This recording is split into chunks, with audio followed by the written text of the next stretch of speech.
Hey everybody, welcome to the Muckrake Podcast. I'm Yates Sexton. I'm here with my friend, my compatriot, my co-conspirator in the far left conspiracy that is overtaking the country, Nick Hauselman. How you doing, my friend? I'm not doing well, Jared. It's not great. It's bad. It's bad. It's bad, and it's affecting things, and I wish it wouldn't. And I wish I hadn't seen things I saw, and hopefully you'll help me. I will do what I can. I want to say before we get going and do the whole spiel, I feel like we've turned the page and we've moved on to another chapter, and we will do our best in our responsibility. This is what we've been doing for years, to talk about what's going on, give it context, and to tell you where this whole thing is going. Before we do that, a reminder, please head over to patreon.com/muckrakepodcast, support the show, gain access to the Weekender edition on Friday. We need your help. We need your support. We are entering into really dangerous territory. We are so grateful for your support and your kindness. That's what keeps us going.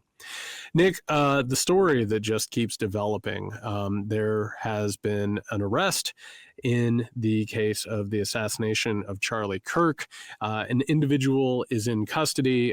Reports are that he is not cooperating with federal authorities. But as the story has developed, it turns out that his roommate there in Utah turned him in for the shooting.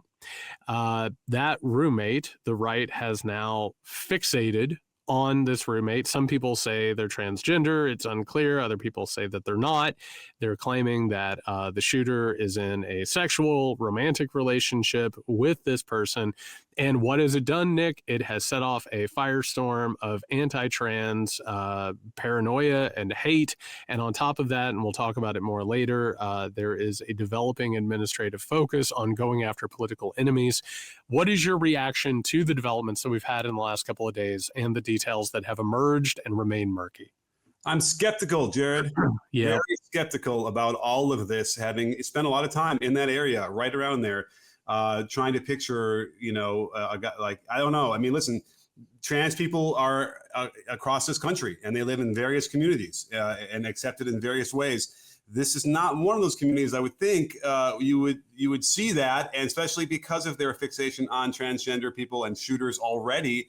I don't know. Now, are you convinced, or are you sold on that part of the story because even the governor is going out on public to talk about it that way? Well, and before we get into the actual psychological components that are going on with the right now, because there is a lot of meat on that bone, we don't know. We can't trust anything. Mm-hmm. We can't trust anything. They're acting like they have all of this stuff figured out. This is such a complicated situation with so many complicated dimensions to it.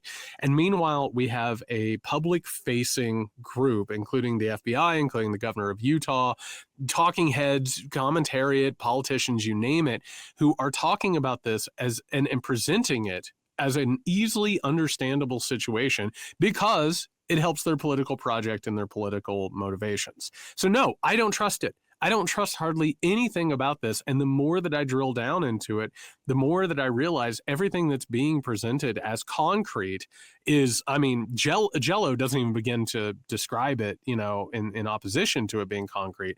This thing is so weird and so fluid and so strange. And the fact that it's being presented in this like tidy little case for the right to get what they want out of it, it's infuriating. Yeah, and the right has no problem trying to persecute people for things that they might have done in their past that will then somehow discredit anything they might be saying now. Well, okay, let's take a page out of that book and look at Kash Patel, who, breathlessly ran from Devin Nunes's office in the middle of that whole thing with the Russiagate to try and muddy the waters with fake evidence. And so he already had reported that they had caught somebody, and that was such a complete and utter ridiculous falsity, and doesn't even want to walk that back or even delete the tweet that announced it. These guys are influencers. They want to be podcast partner people. They don't really want to do their jobs. We already saw Bongino, complaining about how hard the job is. He just wants to do his podcast. So all of that is just, you cannot trust any of this stuff. And, the grandma was interviewed, and she didn't mention anything about any of that stuff. They interviewed a neighbor. And the people who were interviewing them, it's sort of like the journalism 101, what not to do, where they're leading him with these questions. And he was saying stuff like, oh, he was kind of weird Well, what do you mean weird? I don't know. I just kind of walk around weird. Well, do you mean like because the guy who's walking around with maybe was somebody who was transitioning to a woman? Oh, yeah, that's why. That's what he was weird for. I mean, that's literally how the conversation was going. And I'm like, what are we doing here? Well, first off, these are not serious people who are doing very serious things. And I want to break this down, Nick. And again, sometimes in the midst of the chaos, it helps to really put into focus something that feels obvious, but maybe hasn't been said. Let's take this down the rabbit hole, Nick. Before they knew anything about who committed this crime or allegedly committed this crime, had to be transgender, right? It had to be a trans person because trans people are so violent. Then it's obviously a leftist. Then they found out it was a college student, had to have been radicalized by their professors. Next thing you know, we now have this situation where, oh, they're living with a person who's trans. We don't know if they're trans. We don't know anything about this person, but because they're living with this person, they must be in a sexual relationship with them. And by the way, that sexual relationship was so wild that it radicalized this person to go out and kill Charlie Kirk. That, like, really trying to keep up with that mindset, it sounds fucking insane because it's fucking insane. Yeah. We say it all the time. The right is a psychosexual disaster. They look at all of these things and the way that they do it, it's so twisted and it's so messed up. And the reason why this feels so insane is because the lens that they see the world through, it is so certain about things they don't know anything about. Mm-hmm. It also has all these weird predilections that they're repressing. It has all of these weird assumptions about people that they have no basis in reality. It's literally, Nick, it's like talking to your Facebook addicted relative about current events and them spewing absolute nonsense that's hateful and dangerous. It just so happens that those hateful, dangerous people are in control of our institutions and state power. Right. And they need to have something to hate. It's like their fuel, right? Yes, like exactly. Description, maybe it's been a while since I'll bring it out again. It's like they have a proverbial gun in their hand and they're just pulling the trigger while they're looking around anywhere they can't find to put bullets in it, you know, and the bullets being any kind of evidence they could use to convince themselves that the left is some crazy, wild cult. And it's just, it's so mind-boggling because if anything, the left, typically are like sort of the pacifists, right? There's no left, first of all. Like, there's no left. They've Right. made up in their mind this, and which is what they do. They project on the world their own insecurities, but they literally believe that they are dealing with a satanic group of people who are hell-bent on destroying the world. And Nick, why? Because they're projecting their own desires and their own self-loathing on the rest of the world, and so they have to find the thing to snuff out. Let me add to that, because I was thinking of what is this notion of the left being violent? Where is this coming from? And it sort of rings a bell in terms of like maybe when we saw during the civil rights movement, we saw a lot of sort of violence in the streets, but it really wasn't instigated by people who were protesting, right? And we had leaders who were very much focused on peaceful protest, but the civil rights movement is a huge thing that spurned the silent majority, right, to like turn on people. So because it was like, here are people marginalized in our society who are finally going to get a chance to have, you know, equal rights in society, right? And that's just really triggering. Or even fighting against the war, against the Vietnam War, which is another one of those things where it's like, you know, that furthers this notion that like the left or that doesn't exist or whoever, they're much more of it's a peaceful movement, you know, and that's what it's rooted in. But the idea that they're going to be able to turn this on their head, it completely tracks, right? Because they're always manipulating the things that they see to further their hate, which is what they need that fuel. Well, and again, like what is happening here is this fever dream, right? And, you know, when I was writing The Midnight Kingdom, the way I explained it is this righteous persecution that comes with Christianity, which is the idea that we can do whatever we need to do because the people out there are going to kill us. They're coming for us, and we have God on our side, so we can do whatever we want to them. You brought up the civil rights movement. Nick, mostly almost like 98, 99% completely peaceful. If not 100%, it was based on nonviolence. Mm-hmm. And as a matter of fact, in that time period, if I said to you the left that carried out violence in that time period, everybody will say the Weather Underground because there was like one example of a group that was actually out there doing these things. There's like some isolated incidents. It is right-wing violence. And, you know, we'll talk about, I hate that we have to talk about J.D. Vance later, but this fantasy that Martin Luther King and the Civil Rights Union or movement, Nick, they created a fantasy that the communists were behind it. And if they were allowed to get rights, it would lead to a communist takeover of the United States of America and eventually a race war, and eventually white people would be hurt and destroyed. The entire idea is to create whatever scenario they need to legitimize whatever violence and oppression it is that they feel like that they need to carry out. In this case, we are now, and we'll talk more about it, we are now in a period, we don't know what happened here. The closest thing that I've been able to discern is that this is a person with probably incoherent, internet cooked, radicalized ideology. The other things that they're using to explain it, like if he had a cousin who was gay, they would be like, obviously it's because his cousin's gay. They're grasping for whatever it is, and we're watching this happen, and it displays something really important, Nick, which is this was always where they were going to get. They were always going to get to the point where they got this power and they were going to create whatever fantasies they needed, and they were going to use everything from the FBI to cooked up evidence or whatever it was to create the reality that they need.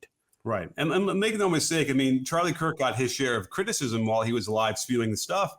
But I don't think he was ever necessarily I'm not going to speak out of turn necessarily if they weren't calling him a Nazi or him a fascist specifically.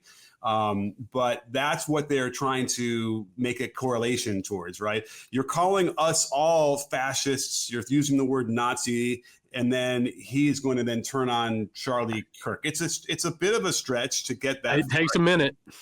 But, but let's bring Charlie Kirk into this for a second, because he uses religion in that manipulative way, like you mentioned, in terms of being able to rally people and then sound righteous and sound moral.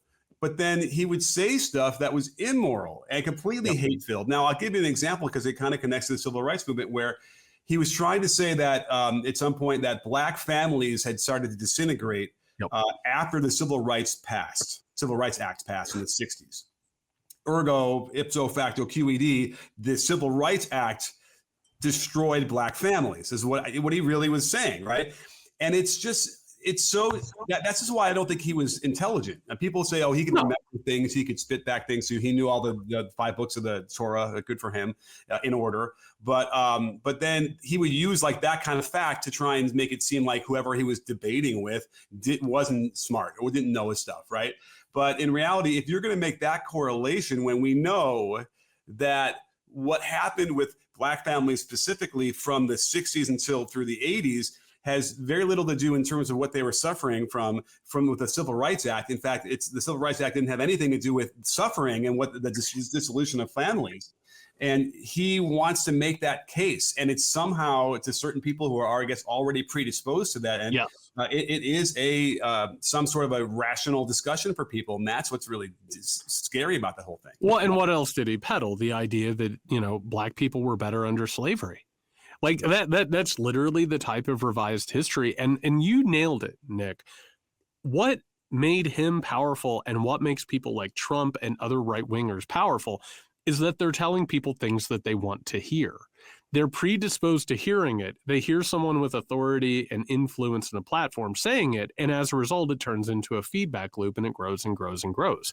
That is one of the reasons why it's made me so sick that you have all these commentators and politicians talking about, it was all good debate, and he was trying to forward like civil discourse. It was horseshit.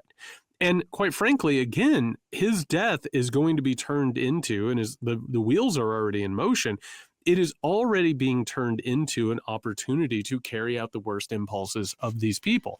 And I want to talk about, speaking of the fallout from this, for all the people who are sharing memes of him in heaven and calling him a martyr, Donald Trump was so upset about it. Nick, here is how President Donald Trump reacted to a question about Kirk's death. And remember, this is a guy whose death absolutely broke his heart. If I could go to walk to the French trial, then the answer was me. Oh, is this holding up for the white sister outfit? I think very good. And by the way, right there, you see all the trucks. They just started construction at the new ballroom for the White House, which is something they've been trying to get, as you know, for about 150 years. And it's going to be a beauty. It'll be an absolutely magnificent structure. I mean, not even a full sentence. No, I mean, literally, he's asked about, this person whose death broke his heart. like how he's feeling about it. And by the way, within like what, a day, he's at Yankee Stadium, he's going around, he's doing this, he's like having a great time, he's dancing on camera. They have a memorial at the Kennedy Center in DC. Doesn't show up, happens to be golfing that same time. Doesn't give a shit. And the reason that we're talking about this is not to be like, aha, he doesn't care. I actually think that clip of Donald Trump, I told this to a friend of the pod, Pete Dominic, the other day, like it shows like how inhuman Donald Trump is, how much of a sociopath he is. And in this way, because Nick, what I follow is how this ecosystem works. And before Charlie Kirk had even been declared dead, the people in his orbit were already trying to capitalize off of it. You know, you have everybody trying to sell Charlie Kirk shirts and merchandise now. You've got Steven Crowder, you know, bragging about how his show is now the #1 show, you know, much like Donald Trump bragged about his buildings after 9/11. You've got Ben Shapiro trying to take over Turning Point. Alex Jones, within like maybe an hour of Kirk being declared dead, was trying to sell himself as the person to carry on his college tour. He would be the one going out and doing this. Like, the point of it is, everyone always asks, is this a grift or is it fascism? It's both. And these people are so hollow and they're so deranged that even someone being murdered that they knew, that they spent time with, that they were, you know, quote unquote close with, they don't care about that. They're looking for an opportunity to capitalize off of it. And what you saw here with Trump, I can't think of a purer example of that mindset.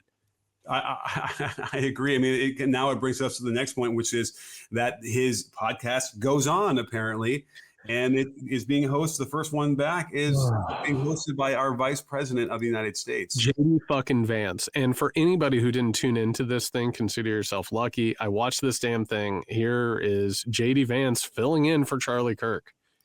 There is no unity with people who scream at children over their parents' politics. There is no unity with someone who lies about what Charlie Kirk said in order to excuse his murder.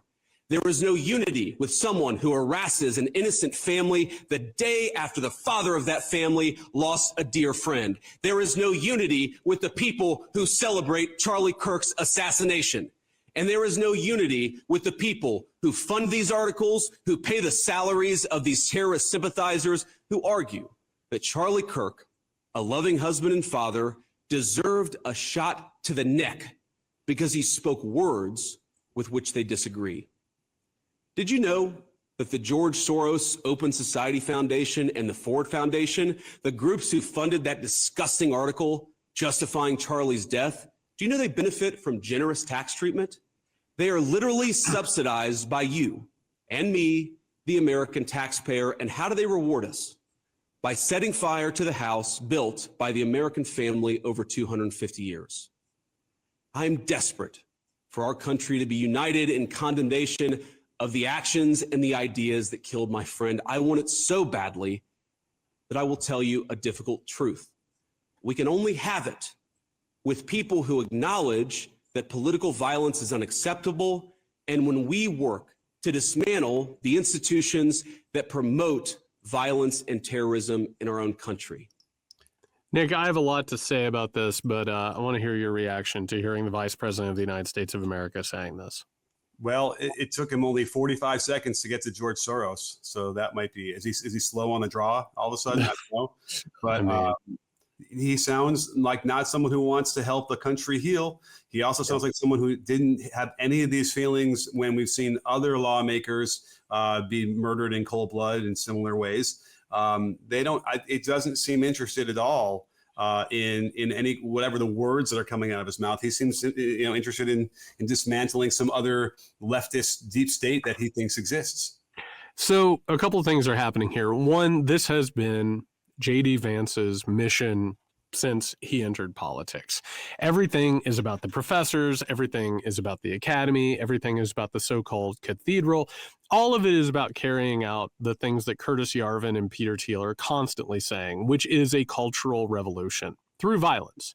And like, Nick, I don't know if the alleged shooter is the person who killed Charlie Kirk. There is absolutely no relationship between that I know of, and my God, maybe I'll find something out. There's no relationship between this person and George Soros or the Ford Foundation or any of these institutes or think tanks. They are, and it's in such bad faith to go ahead and say, oh, this happened in this instance, now we're going to go and dismantle this. That would never, ever, ever happen with the Democratic Party. Never.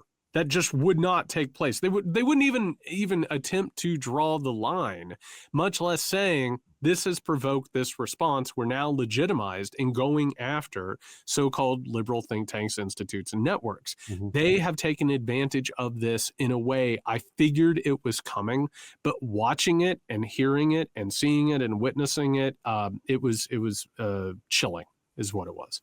I mean, you know, the one place you might would have wanted to hear a Democratic leader speak like this is after Sandy Hook or after Parkland. You know, those are the times when they'd be like, we are finally going to once and for all get rid of these guns, stop people from doing. I don't know what they're going to say, but it would be nice to hear that. And instead, we got what you're supposed to get: the reconciliation, the things we're going to bring together, thoughts and prayers, all that kind of stuff. And it's Kamala Harris couldn't even be bothered to bring up Peter Thiel and Elon Musk, you know, buying J.D. Vance on the ticket. They didn't even mention them in the 2024 election, much less like going even further. Well, let me just in case you're wondering whether if you felt like Vance was, you know, angry. And by the way, he mentioned somebody who was harassed, who's a good friend of them. He's talking about a friend of the pod, Stephen Miller, who apparently some people wrote a chalk message on their sidewalk in front of their house. It said that Stephen Miller is not a nice guy. And that's really, you know, a line too far. It's too much, Nick. It's too much. You gotta bring in the full force of state power on them. So this must have inspired Vance to say this. And while our side of the aisle certainly has crazies, it is a statistical fact that most of the lunatics in American politics today are proud members of the far left. There we have it. Yeah, not only is that horse shit and has no truth whatsoever, Nick, the one word that I keep coming back to when it comes to this is fascism. That's what this was. This is one of the most purely concentrated examples of fascism in action that I have seen. And what are they trying to do? And we'll hear from Stephen Miller here in just a second. They are trying, much like the Nazis painted communists as the biggest threat whatsoever that they could deal with. They had to wipe them out of public life. They are literally making the argument that their political opponents are so dangerous and are such an existential threat that they have to be wiped off the map. It has to move towards a one-party system, period. Oh, I don't even have anything to respond to on that. I mean, that's exactly right. Well, let's hear from Stephen Miller, the guy who has just, you know, really been. Right. And I'm not proud of this to have to even share the sound of his voice. But here we go. And we are going to do that under President Trump's leadership. I don't care how. It could be a RICO charge, a conspiracy charge, conspiracy against the United States, insurrection. But we are going to do what it takes to dismantle the organizations and the entities that are fomenting riots, that are doxing, that are trying to inspire terrorism, and that are committing acts of wanton violence. It has to stop. And my message is to all of the domestic terrorists in this country spreading evil hate. You want us to live in fear? We will not live in fear, but you will live in exile, because the power of law enforcement under President Trump's leadership will be used to find you, will be used to take away your money, take away your power, and if you've broken the law, to take away your freedom, Sean. Yeah. That's awesome. And again, like Stephen Miller, I cannot overstate like how dangerous of a person this is. And I don't think that he's sad about this. I don't think that he's upset about this. He sees it as a really potential moment, which is what I was afraid of the moment that all of this happened, was that this would, again, pardon, you know, the use of the language, that this would be a turning point in which they were going to find validation for using state power to oppress their political enemies. He made it very clear. And Nick, I don't think I need to tell our listeners this because they've been listening to us for years. You have to take them seriously. This is not just blowing off steam. It's not bullshitting on Fox News. These are conversations that are taking place, and they're building off of conversations that have been taking place for a long time. There's a reason why Trump went after law firms, why he went after institutes, why he went after think tanks, you name it. They've been laying the foundation for it, and now they smell blood. And they see an opportunity to go ahead and carry out sort of the next level of this thing, and they're not going to stop. Whatever happened to free speech, right? They're championing free speech. They want free speech. They want to be able to say whatever they want to say. And instead, they're now going to silence that. And here's the thing that's really the nefarious about it, is that they're somehow conflating criticism of what someone says to political violence, right? That's what they're saying. And who gets to decide what is political violence and what is free speech, and who is going to, and how are they going to use the powers of the government against entities that they feel are, creating some sort of domestic terrorism?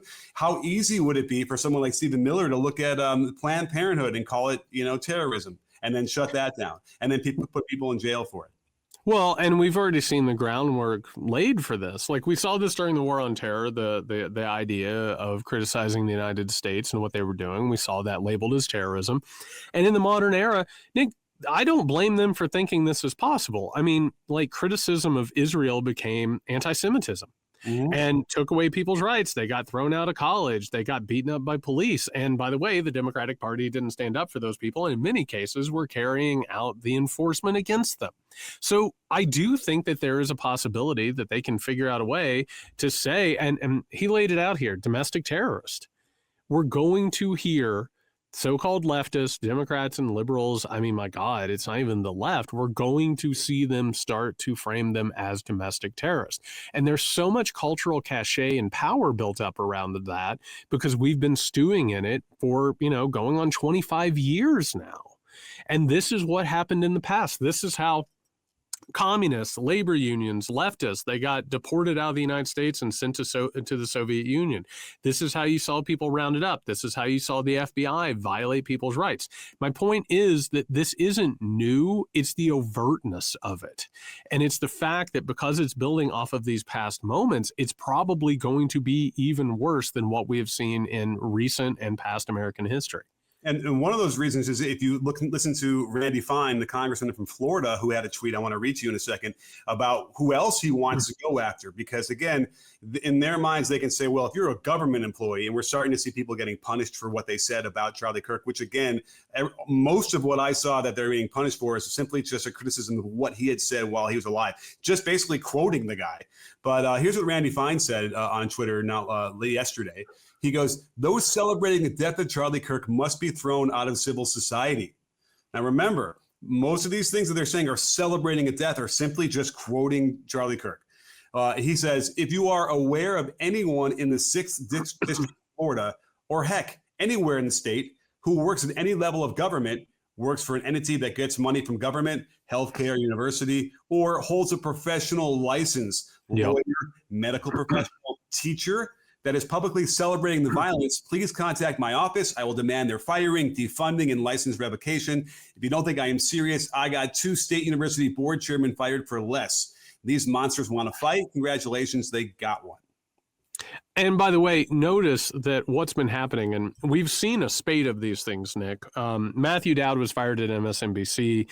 Karen Attiah just found out that she was fired from the Washington Post.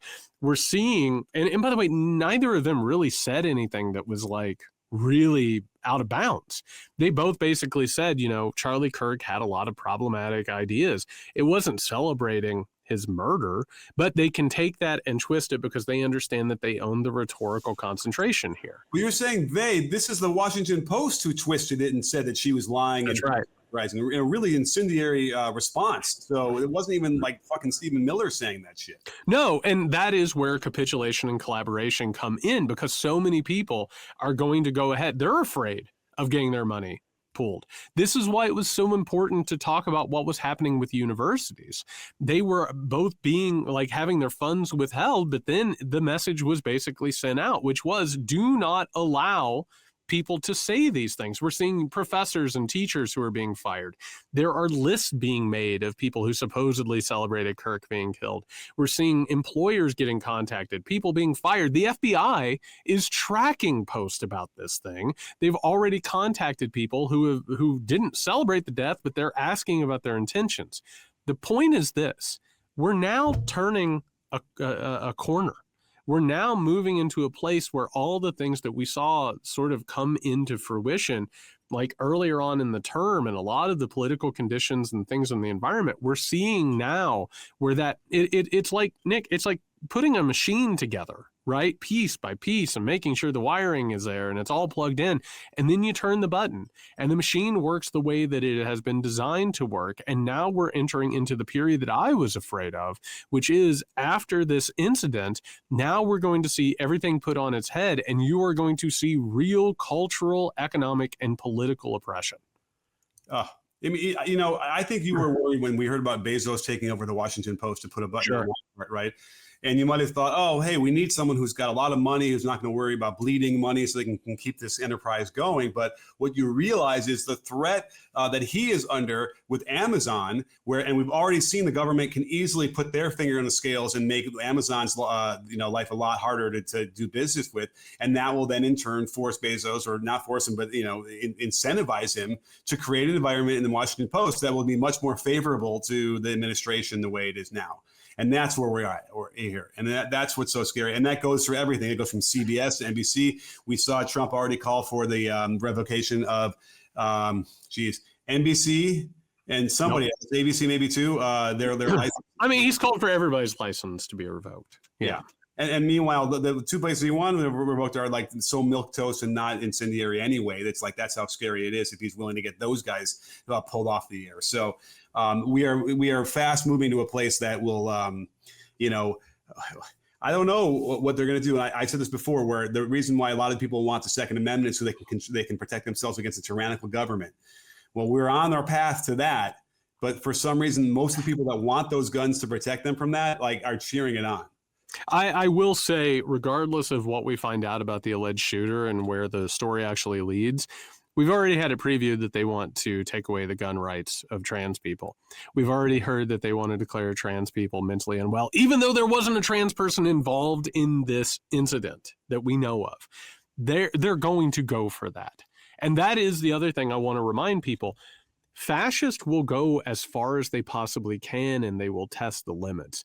I think we're going to see a lot of these things floated. The other thing, which is the cultural conversation and the discourse and the thought, is we're going to see, and I mean, Nick, the thing we haven't even talked about is that there is a surveillance machine that's been building for a while, right? And it has everything to do with digital spaces, social media, you name it.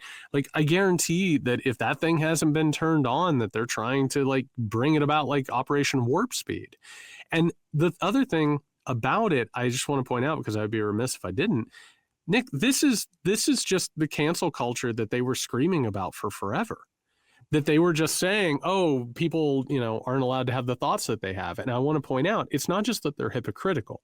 It's that the right is interested in their rights and their protection. They're the ones who deserve these things. Everyone else, it's used as a cudgel and a weapon against them. And again, the right projects everything.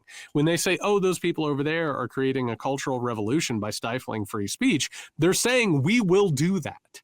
If we have power and if we have the capability, we're going to do it. And it is going strong so quickly because this is a catalyst that they were looking for. And quite frankly, it's not the quote unquote left that is celebrating Charlie Kirk's death.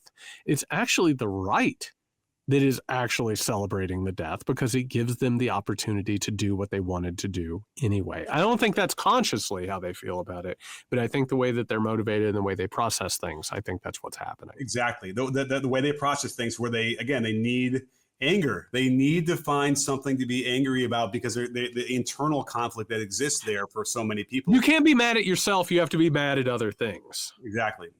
And so, I'm extremely worried because they have time, and who knows how long that anger is going to last about this incident. And so they're already ready to go, and they don't have much time. That's why Stephen Miller is going to ratchet this up really quickly this week. I'm sure we'll see some things where they start to dismantle, companies or think tanks. Who knows who they're going to attack first? Nick, they're still talking about Hillary Clinton's emails. They're still talking about the BLM protest. Nick, they're still talking about Jesse Smollett. Yeah, like that. I mean, that it never stops. That stuff, it just keeps collecting. Like it's like when your arteries get filled with gunk. It just builds and builds and builds. It's not going to pass. Yeah. This is the perfect situation for them in order to feel victimized and oppressed and targeted. And it basically is the most enabling thing possible. And you're right. They can't possibly stop being angry at things outside of themselves because they hate themselves. And if you're not angry at other things, Nick, they're still bringing up NFL players taking knees. When was that 2020? I like that hasn't happened anywhere in forever. It's the only way. It's their drug. It's the thing that keeps them numb to the pain that they have inside of themselves. And then meanwhile, Nick, the other component of this, the trans thing, have you ever seen, this is a weird thing, but I think it needs to be brought up. Have you ever seen when like pornography sites release their like most searched subjects by state? Have you ever seen that? I have. In the most conservative states, they're always looking up things that they say that they hate, the things that they're disgusted and angered by. What's actually occurring is that the things that they quote unquote hate are the parts of themselves that they hate. Mm-hmm. And they're caught in this constant hypocritical self-loathing cycle. And this is why they cannot have power. This is why you can't trust them with power, because they're not operating in good faith. They're not operating from a place of like conscious decision making. They're taking their own shit out on us. And here we have the perfect scenario for them to take their shit out on us. And it's interesting because it's the reaction to when you're faced with things like that you're not familiar with, for instance, and how you choose to react to that is very telling. And it's like there's a few choices. Like if you're walking down the street and you see someone who's trans, right, who's a trans woman, you have a choice. You can be like, oh, that's interesting, or oh, that's a great look, or oh, that is disgusting, and it's the worst thing I've ever seen in the world. Right. Yeah. Right. And it's like there's that confusion, can lead to a few different responses. And it's like I guess you have to be conditioned, I think, from an earlier age to sort of get to the point where you are so sickened by this that you will want to start turning into laws and start to campaign as a president of the United States on this issue, saying that people like this are mentally unwell and need to be locked up forever. Like that is what I find kind of the most interesting thing about this, is because there is a choice about that. And of course, where it does come out and you see the private stuff, what they're doing, and the self-loathing that comes out of that as well. Like you keep telling everybody, they're just unwell, and they prove it every day as loud as they can. And I just want to emphasize this again, if there's a thesis from this to take. What is happening right now, and Nick, you and I, whether we've been on camera or off camera, the thing that we keep talking about is like how this shit doesn't make sense, right? Like how insane all of the different parts are. This isn't how things are going to feel forever if they have power. It will get worse. Like we're in the opening salvo of something that will become so dangerous and so infuriating and so crazy making that we have to have a moment here of clarity where we say, oh, we're not voting against this. We're not like talking about how to defeat this in an election. We literally have an existential crisis that we have to deal with. And Nick, to bring forward a metaphor that I'm always talking about, I keep saying that we're being led down a chute. And eventually the gate is going to be shut behind us. The gate is shutting. Like each time something like this happens, the gate gets closer to being shut. And what we're watching right now, I hope people can see with a sober clarity that this insanity, this somehow or another, and I promise you as someone who has dealt with these situations, somehow or another, this insanity will manage to get worse. And I think the reason why we're getting to that point is that the Overton window has shifted so far that a huge reaction to what Charlie Kirk was saying by the right is that he was very moderate They want to make it seem like he wasn't that big. You know, he was just really down the middle and saying really good things. That's what's so frightening, because that actually might be true, right? Oh, no, it is. No, it is. Yes. Yeah. And despite the fact that like what he would say would be the most, I mean, it's wild, the things he'd say that deal with misogyny and racism would be considered moderate now. But that is the case to so many people. And that was soul killing while reading this over and over again the last several days. Nick, and I'm glad you brought this up, because I always talk about the Overton window and how the idea of what things are and what they become. If you were to take a snapshot, like let's go back a week ago before he was killed, right? And you were to take a snapshot of the Overton window, Charlie Kirk was center right. Like that's where he was on the political spectrum. And that isn't okay. Like the things that we've covered that he has said, the things we've talked about that he's said, that is far right fascistic horseshit. And meanwhile, there are people who are so far more extreme than him that are currently looking at him as, you know, for lack of a better phrase, because this is, Nick, I've spent so much time reading the far right's response to this. They looked at him as like a liberal cuck, is how they looked at him. Yeah. But he was center right in our political ecosystem, which expresses something, which is we have been drugged so far to the right that literally the spectrum has almost ceased to make any sense. And what we now need to be aware of a lot more is the terminally online. Absolutely. You know, that this is a thing that you cannot overlook. At some point when the vast majority of these atrocities are happening from a specific, group of people, and there's a lot of nuance there. Like you're saying, we don't really know what's going on. I'm not sure we ever get it like from the mainstream media exactly where Robinson fits in and what all happened to him, but.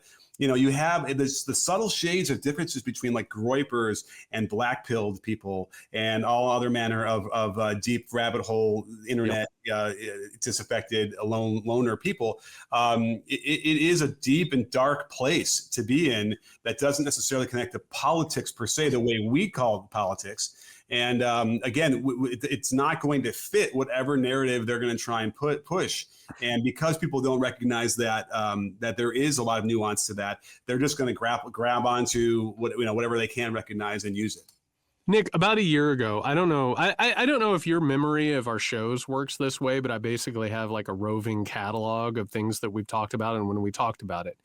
About a year ago, maybe a year and a half ago, was the first time that I mentioned Nick Fuentes, a literal neo-Nazi. And I said, the reason why he's having so much success is because he's going the step further and being very open about being, a neo-Nazi in his beliefs. Nick, you want to talk about where the Overton window is and where things are leading, because it's a one-way train right now. He just had a profile in the New York Times. He is now one of the most influential people on the right because that extremism and radicalization, it only goes in one direction. So if you want to know where this thing is going, if you need more motivation to stop this, we're not just heading to Nick Fuentes, Nick. There are people to the right of Nick Fuentes, a neo-Nazi. That's what direction this entire thing is going, and we'll get there if we don't stop it. And there's a vacuum now, and Nick Fuentes is getting a lot of free publicity out of all of this. And listen, I'm not even going to tell him, let's say that like because the Groyper ideology is what caused him to shoot Charlie Kirk. I don't think we have to go that far either. It's probably a lot of other things that are going on. But what you do need to worry about is that people are like, oh, what is this guy about? Let me listen to him. Oh, that's interesting. Right. He's got a good voice. Like that's how it will start. And then who knows? I don't know. I'm worried because yes, Nick Fuentes had come on the scene in a way that next thing you know, he's at the White House, he's having dinner with Trump or whatever, or Mar-a-Lago, and which is what Charlie Kirk was doing. So at some point. And one last point before we wrap this up, Nick, what's the other thing that we needed to talk about today? ICE killed somebody. Yeah, I shot somebody dead, Silverio Villegas Gonzalez, and I bring that up because my God, Nick, what was it? 3, 4, 5 months ago when this stuff was going on, I said, eventually they're going to kill somebody. And that could very well be a turning point. They did it. They shot somebody dead. And it's not even bubbling up to the surface as like one of the main stories right now. It's happened. We're there. And it's not even a major story. This is how this process works and how it takes us in that direction. No one paid attention to the shooting in the in near Denver a couple day after the Charlie Kirk assassination. And again, the guy that did it apparently was way into other shooters, and there was evidence out there. But the FBI being dismantled the way they're doing it because of some. Oh, and we never talked about this. Kash Patel was in the middle of a lawsuit because they fired people based on ideology, and they should lose that suit. Like the FBI should lose. And we have to keep your eye on whether Kash Patel is going to keep his job. He got, I think, some sort of pat in the back from Trump today, which usually is a kiss of death, meaning he'll be gone sooner than later. But all of these things are mixing together in a really interesting way that makes you feel like it's on purpose, right? Because it couldn't be any more incompetent if you tried. There are so many different components of this. The entire point of this episode, shit has taken a turn. And it's everything that we've done this for years. You sent me a text. You were like, we're not even sure how many episodes we've done at this point. It's over 600 easily. Yeah. And it's just like, if you go back and you listen to the first episodes, it's like, hey, we're going here. And then it's, hey, we're going here. And hey, we're going here. And it just keeps happening. And I just want to emphasize again, this will continue until we stop it. And we have to stop it. Period. We have to take action. All right. We will be back with the Weekender on Friday. Again, head over to patreon.com/MikeRick Every episode at this point is just another landmark in this whole thing. Please go over there, subscribe, and support the show. In the meantime, you can find us over on Blue Sky. Nick is at Nick Hauselman. I'm at JY Sexton. For the love of God, everybody, stay safe.